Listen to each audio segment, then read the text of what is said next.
আজকের গল্পের নাম কাকতালীয় ব্যাপার। একটা গাব গাছ যা কথা বলতে পারতো। বিশাল বড় গাব গাছ ছিল তা। হাওরের পাশে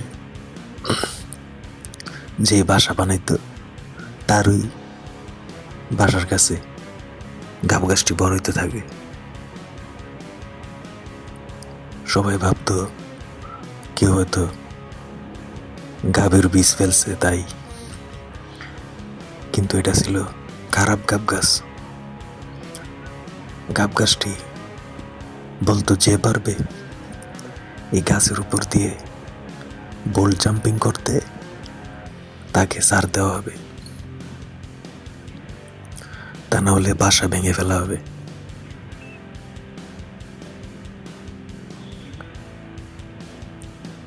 তাই সকলকেই গাব গাছের উপর দিয়ে জাম্পিং করতে দিত, কিন্তু কেউ পারতো না। ফলে সকলকেই গাবে পরিণত হইতে হয়।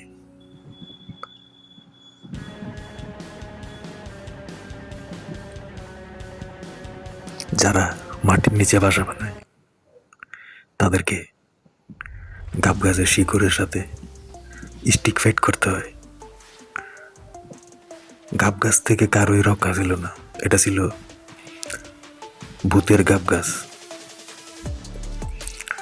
ফলে শহরের অনেকেই গাবে পরিণত হয়, কারণ গাব গাছের সাথে যারা লড়াই করতে পারবে না বা গাব গাছের উপর দিয়ে যারা জাম্পিং করতে পারবে না তারাই গাবে পরিণত হবে।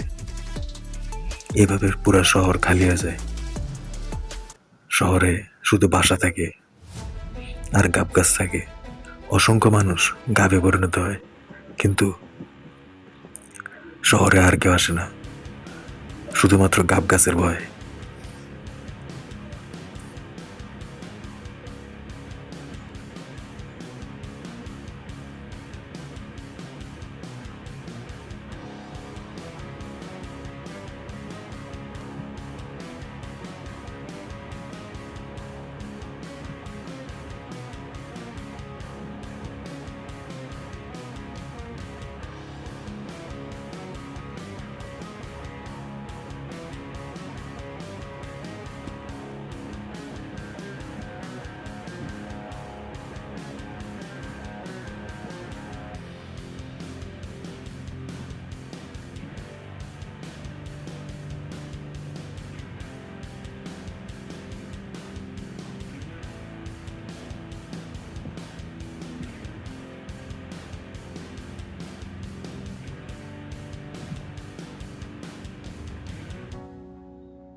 শহরের অসংখ্য মানুষ গাবে পরিণত হয়।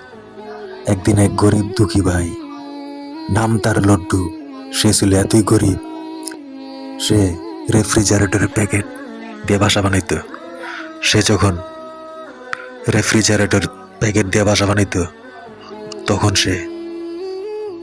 তার বাসা সে চলে যাওয়ার পরে তার বাসাটা বাতাসের ঠেলায় মাটিতে পড়ে যেত। ফলে গাব গাছ চাইলেও তাকে বলতে জাম্পিং করার কথা, কিন্তু বাসায় তো পড়ে গেছে। তার তো যে গরিব মানুষ, সে রেফ্রিজারেটর প্যাকেট দিয়ে বাসা বানাইছে, তার বাসায় তো মাঠে পড়ে গেছে গা। এখন এটাকে কিভাবে, এটা তার তো বাসাই নেই, কিভাবে আমি কথাটা বলি তাকে। তাই গাব গাছ বারবারই যখন দেখে বাতাসে রেফ্রিজারেটরের প্যাকেটের বাসা মাটিতে পড়ে যায়, তখন গাব গাছ নিজে শিকড় ফিট করলো রেফ্রিজারেটরের প্যাকেটের সাথে মাটির নিচে, এবং সেই গরিব দুঃখী ভাই লড্ডুক মিয়াকে বলল, লাভ দে, হাই বোল্ট পুল জাম্প দে। সে দিল এবং সফল হইল।